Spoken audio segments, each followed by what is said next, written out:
Hello, कैसे हैं आप सब। उम्मीद करता हूं सभी स्वस्थ होंगे। मैं सुबे यादव मेरे हिंदी चैनल सुबे हिंदी स्टार में आपका स्वागत करता हूं। आज हम कक्षा 12 के लिए लेके आए हैं अपठित पद्यांश। अपठित पद्यांश ये 4 मार्क्स का आता है। एक एक नंबर के 4 क्वेश्चन आते हैं और कई जो विद्यार्थी इस बात को लेकर डर में रहते हैं कि गद्यांश तो हम फिर भी कर देते हैं, लेकिन कविता का अर्थ समझ में नहीं आता, वो कैसे करें। तो सबसे पहले ये बात समझने की है कि जो भी परीक्षा के अंदर अपठित जो पद्यांश आएगा वो किताब में से नहीं आएगा। ये तो आपको पता है, जो पहले नहीं पढ़ा आपने, मतलब सिलेबस में नहीं है। गाइड में पढ़ लिया वो अलग चीज़ है, सिलेबस में नहीं है। और ये सभी के लिए, जो भी बच्चे सीबीएसई बोर्ड की एग्ज़ाम दे रहे हैं, सभी के लिए एक जैसी बात है, इसलिए डरने की ज़रूरत नहीं है। और ये कभी नहीं होगा कि 100% जो वर्ड्स हैं उसका सब का अर्थ आपको आता है, एक एक शब्द का अर्थ आता है, एक एक लाइन का अर्थ आता है, ऐसा नहीं होता है। और ऐसा नहीं होने के बाद भी आपके 4 में 4 मार्क्स आ सकते हैं। उसके लिए कुछ बातों को आपको ध्यान देना होगा। आप आराम से उस पैसेज को करके आ सकते हैं, उसको पढ़ो, डरने की ज़रूरत नहीं है आपको। तो क्या क्या बातों का ध्यान रखना है वो मैं बता रहा हूँ। पद्यांश को एक बार ध्यान से पढ़ना है और ध्यान से पढ़ते समय उसकी मूल संवेदना पर जाना है, मतलब किस चीज़ के बारे में बता रहा हूँ। ये नहीं होगा कि आपको 100% उसका अर्थ पता चल जाएगा, लेकिन आप 70-80% तक भी यदि अंदाज़ लगा लोगे कि वो प्रकृति के बारे में है, या कोई अनुशासन के बारे में है, या कोई देशभक्ति के बारे में है, मतलब इतना तो पता चल जाएगा किसके बारे में वो जिक्र कर रहा है। दूसरा, उसमें ये समझने का प्रयास करना आपको कि वो सिंपल वे में बात कर रहा है कि या कोई लाक्षणिकता में बात कर रहा है। कई बार क्या होता है, कवि प्रतीकात्मक बात कर रहा है, लाक्षणिक बात कर रहा है, और वहाँ शब्द कुछ होते हैं, लेकिन कवि उन शब्दों के द्वारा कहना कुछ चाह रहा है। तो ये चीज़ें हैं, इनको थोड़ा नोट करते हुए उसको आपको पढ़ते हुए जाना है। उसके बाद जो कुछ पंक्तियाँ ज़रूर, जो आपको कुछ पंक्तियाँ काव्य पंक्तियाँ कठिन लगेंगी, उनको रेखांकित कर लेना है। रेखांकित क्यों करना है? वो इसलिए करना है कि आप पूरे पैसेज को पढ़कर एक बार उन पंक्तियों पर वापस जाना है, पूरे पैसेज पर नहीं जाना है, फिर पूरे काव्यांश पर नहीं जाना है।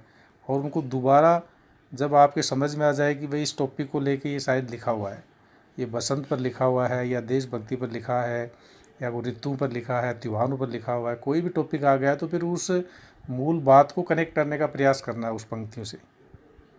और कहीं न कहीं फिर 20-30-40% उन पंक्तियों का अर्थ आपके समझ में आने लग जाएगा, किस बात का जिक्र चल रहा है उससे। तो ये इसीलिए इसको लगाना है। तीसरा है, काव्यांश के मूल भाव को समझने का प्रयास करें। वो तो पढ़ते हुए भी आप समझते जा रहे थे, लेकिन जब पूरा पढ़ लिया और उन पंक्तियों की लाइन लगा ली, फिर 1-2 मिनट आप सोचो कि इसमें किस बात के बारे में वो बता रहा है। उसके बाद ज़्यादा समय न खराब करके आप सीधे क्वेश्चन है वो ध्यान से पढ़ो फिर। और क्वेश्चन ध्यान से पढ़ने के बाद फिर दोबारा उस पैसेज को पढ़ते हुए एक एक, जैसे आपको गद्यांश में बताया था मैंने इससे पहले वाले वीडियो में, कि आप दोबारा फिर उसको पढ़ते हुए आओगे और उसके आंसर लिखते हुए आओगे। और आंसर लगभग उसी क्रम में मिलेंगे। पहला आंसर ऊपर की 2-3 पंक्तियों में, फिर नीचे, फिर ऐसे इसी क्रम में उनके आंसर आपको मिलेंगे। उसके बाद क्या करना है आपको, नेक्स्ट कुछ क्वेश्चनों के जो हैं आंसर सांकेतिक और लाक्षणिक होते हैं, उन्हें समझने का प्रयास करना है। अब ये सांकेतिक है, लाक्षणिक है, या क्या होते हैं, इसके लिए आप पूरे वीडियो को देखना है। आगे एक पद्यांश है जिसके क्वेश्चन आंसर आपको करके दिखाएंगे, उसमें बताएंगे कैसे आपको क्वेश्चन आंसर छांटने हैं, लाक्षणिक क्या होता है, सांकेतिक क्या होता है, तो वो सब उसमें बताएंगे। तो वीडियो को आपको अंत तक देखना है, और वीडियो समझ में आए तो उसको लाइक करेंगे, सब्सक्राइब करें और अधिक से अधिक शेयर करें, ताकि बाकी बच्चों को भी इसका फ़ायदा मिले। तो हम जिक्र कर रहे थे कि सांकेतिक और लाक्षणिक होते हैं, उन्हें समझने का प्रयास करें और उत्तर उनके स्पष्ट करें उसको, आंसर को।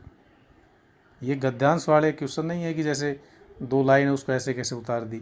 इसको क्या है कि आप उस लाक्षणिक, उसका इनडायरेक्ट क्या अर्थ लग रहा है, उस अर्थ को क्लियर करना। आप कई बार उसमें कोई इस प्रकार के शब्द आते हैं तो उन शब्दों का अर्थ वहाँ दूसरा लगता होता है, आप जबकि उन्हीं शब्दों को लिख के आ जाते हो। और ये सब आपने लाक्षणिकता क्या होती है, ये सारी पोइम्स आपने 12th क्लास में पढ़ी, सब में जगह जगह लाक्षणिकता है, तो वो सब बताने की ज़रूरत नहीं है। फिर भी मैं नीचे जो पैसेज में समझाने का प्रयास करूँगा वो आपको बताऊँगा। उसके बाद उत्तर अपने शब्दों में लिखने की कोशिश करें। इसमें ज़्यादा ज़रूरी इसलिए हो जाता है क्योंकि गद्यांश में भी हम अपने शब्दों में लिखते हैं, लेकिन वहाँ वैसे कि वैसे मिल जाते हैं आंसर, कई मिल जाते हैं, कुछ आसान होता है लिखने में अपने शब्दों में, लेकिन यहाँ कविता है तो यहाँ ज़्यादा ज़रूरी हो जाता है कि अपने शब्दों में लिखें। कोशिश ये करें, कोई क्वेश्चन बिल्कुल नहीं आ रहा है और आपको अंदाज़ है कविता की यहाँ से एक लाइन है, इसमें इसका आंसर है, तो आप वैसे कि ऐसे वो लाइन लिख रहे हो एक सेंटेंस में जोड़ते हुए, वो चल जाएगा, लेकिन कोशिश ये करें कि आप उसको थोड़ा स्पष्ट करके अपने शब्दों में उसको लिखने का प्रयास करें, कवि क्या करना चाहिए वो ज़्यादा उचित रहेगा।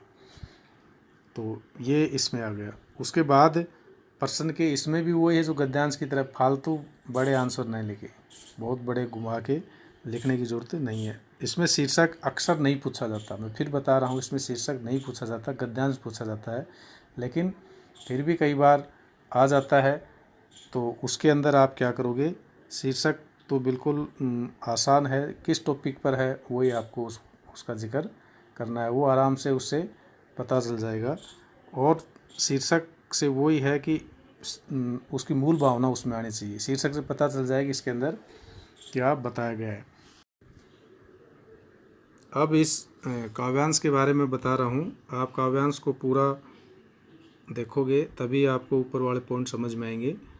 जीवन एक कुआं है, अथाह है अगम, सबके लिए एक सा वर्ताकार, जो भी पास जाता है सहज ही तृप्ति शांति जीवन पाता, मगर छिद्र होते हैं जिसके पात्र में रस्सी डोर रखने के बाद भी, हर प्रयत्न करने के बाद भी वह प्यासा का प्यासा रह जाता है। मेरे मन, तूने भी बार बार बड़ी बड़ी रस्सियाँ बांटी, रोज़ रोज़ कुएं पर गया, तरह तरह के घड़े को चमकाया, पानी में डुबोया, लेकिन तू सदा ही प्यासा का प्यासा आया। और दोस्त तूने दिया कभी कुएं को, कभी पानी को, कभी सबको, मगर कभी जांचा नहीं खुद को, परखा नहीं घड़े की तली को, चिन्हा नहीं उस असंख्य छिद्रों को, और मूड अब तो खुद को भी परख ले। तो इसमें आपने पढ़ा और पहले समझने का प्रयास करो किसके बारे, इसमें जीवन के बारे में है और कुएं के बारे में बता रहा है। एक प्यासा व्यक्ति कुएं के पास जाता है प्यास बुझाने के लिए, और वो रस्सी से उस बकेट को उस कुएं में से पानी खींचता है और पानी पी के तृप्त हो जाता है, प्यास मिटाता है। एक ऐसा व्यक्ति है जो प्यासा कुएं के पास जाता है और प्यासा ही वापस आ जाता है। तो इस कुएं के और प्यास के माध्यम से उसने जीवन के बारे में बताने का प्रयास किया है कि जीवन में किस प्रकार के जो लोग हैं वो कैसे कैसे असफल हो जाते हैं। कुछ व्यक्ति अपनी योजना बनाते हैं और उस योजना में सफल हो जाते हैं और संतुष्टि मिलती है, खुशी मिलती है। कुछ है खूब योजना बनाते हैं, असफल हो जाते हैं। असफलता खुद के कारण हुई है, वो अपनी कमियां नहीं ढूंढते बल्कि दूसरों में कमियां ढूंढने में लगे रहते हैं। तो अब ये इसका सिंपल सा कि एक हमारे समझ में आया वो ये है। अब जो जिन लाइनों के आपने अंडरलाइन की थी, जिन पंक्तियों के, तो उनको देख, कभी जांचा नहीं खुद को, कभी जांचा नहीं खुद को। तो यहाँ जो अर्थ आपके ध्यान में आ गया क्या है, तो उस आदमी ने कभी अपने आप को नहीं पहचाना, जांचा पहचाना से लगो, परखा नहीं घड़े की तली को। क्योंकि जो व्यक्ति कुएं से पानी निकाल रहा है और वो अपने उस तली को नहीं देखा तो वो पानी निकलता रहेगा और प्यासा आएगा, और जिसने तली को देख लिया तो बकेट चेंज करके ले आएगा या तली को ठीक करके फिर पानी पिएगा। तो यहाँ उसने परखा नहीं तले की तली को आ गया, चिन्हा नहीं असंख्य छेदों को नहीं देखा, या छेदों का मतलब अपनी कमियाँ, क्योंकि बाल्टी के अंदर छेद होगा तो आप पानी खींचोगे तब तक वो निकल जाएगा, प्यासा ही आओगे पानी कैसे मिलेगा। उसी प्रकार यहाँ छिद्र अपनी कमियाँ। अब ये समझ में आ रहा है क्योंकि हम उसकी मूल भावना हमारे माइंड में आ गई। मूड, अब तो मूड मानी मूर्ख, अब तो खुद को परख दे, अब तो कह रहा खुद ही का ध्यान दे, खुद ही कमियों को दूर कर, खुद ही कमियों को दूर करेगा तो अपनी प्लानिंग के अनुसार आपको सफलता मिलेगी और आपका विकास होगा। तो ये उसमें बताया है कुएं और जीवन को लेकर। जीवन में भी वही चीज़ें हैं, कि आप अपनी कमियों को ढूंढ के दूर कर लो, आप विकास करो। कुएं के पास भी जाते हो, प्यास मिटानी है तो बकेट में जो छिद्र है उसको मिटाओ या बकेट चेंज करो, तो आप आराम से पानी खींच के प्यास मिटा सकते। कुछ लोग हैं कुएं के पास जाते हैं, संतुष्ट होकर आते हैं, और कुछ लोग हैं प्यासे ही आ जाते हैं। तो ये समझाने का प्रयास किया है। अब इतना समझ में आपके यदि आ जाता है, फिर आप क्वेश्चन आंसरों पर जाओगे। और फिर क्वेश्चन आंसर इसको आप देखोगे तो पहला क्वेश्चन है, कविता में जीवन को कुआं क्यों कहा है, और कैसा व्यक्ति कुएं के पास प्यासा, कुआं इसलिए कहा जाता है, कुएं के पास प्यास बुझाने के लिए हर व्यक्ति जाता है, ऐसे जीवन में हर व्यक्ति सफल होने के लिए जाता है, तो इसलिए उसको कुएं के समान बता दिया। और कैसा व्यक्ति कुएं से जाकर भी प्यासा रह जाता है, जो व्यक्ति उस बकेट के छिद्रों को नहीं पहचान पाता। अब यहाँ बकेट के छिद्र के लिखने के साथ साथ इसमें लाक्षणिक और सांकेतिक अर्थ ये है कि जो व्यक्ति अपनी कमियों को पहचान नहीं पाता वो जीवन में असफल होता है। तो ये जो मूल बात है ये आप उसमें लिखने का प्रयास करोगे, वरना गलत हो जाएगा। ये लाक्षणिक अर्थ भी साथ लिखोगे। दूसरा है, कवि का जो मन है सभी प्रकार के प्यासा क्यों रह जाता है, वही है क्योंकि वो बकेट के उसको नहीं पहचान पाता छिद्रों को। तो यहाँ ये तो शाब्दिक अर्थ है, लेकिन ये लिख के साथ ये लिखोगे कि कवि अपने कमियों को नहीं पहचान पाता है, अपनी कमियों को पहचानने का प्रयास नहीं करता, दूसरों पर दोष मढ़ता रहता है, और इस कारण से वह असफल हो जाता है। उसके बाद नेक्स्ट है, और तूने दोष दिया सबको, आशय क्या है, इसका आशय वो कभी बकेट को दोष देता है, कभी रस्सी को दोष देता है, कभी कुएं को, कभी पानी को। ऐसे ही कोई व्यक्ति जीवन में आगे बढ़ता है तो योजना बनाता है, तो कभी पैसे को दोष देता है, पैसे नहीं, कभी भाग्य को दोष देता है, कभी साथ वाले लोगों को दोष देता है, और वो अपने आप को नहीं पहचानता। इसका आशय ये है कि वो दूसरों में कमियां ढूंढता, अपनी कमियों को पहचानता नहीं है, और अपनी कमियों का कारण ही वह असफल हो रहा है, जबकि उनको जानने का प्रयास नहीं करता। और लास्ट क्वेश्चन है, यदि कवि को असफलता प्राप्त हो तो किन बातों की जांच परख करनी चाहिए। यदि उसको असफलता मिल रही है तो उनको कहीं ना कहीं अपनी छानबीन करनी चाहिए, अपने में खोज करनी चाहिए कि उसमें क्या कमियां हैं, तभी वो जीवन में आगे बढ़ सकता है और अपनी प्लानिंग के अनुसार जीवन में खुशियां प्राप्त कर सकता है, अपनी योजनाओं को साकार रूप दे सकता है। तो मेरे समझाने का जो मीनिंग है वो यह है कि इस पैसेज के माध्यम से, इसमें कुएं के माध्यम से, रस्सी के माध्यम से और बाल्टी के माध्यम से, बाल्टी के छिद्रों के माध्यम से उसने जीवन की योजनाएं, सफलता असफलता की बात की है। तो कभी भी आप आंसर लिखोगे तो लाक्षणिक और सांकेतिक जो आंसर हैं वो भी लिखोगे, सिर्फ शाब्दिक आंसर लिख के नहीं छोड़ने हैं, वरना आपके मार्क्स नहीं आएंगे।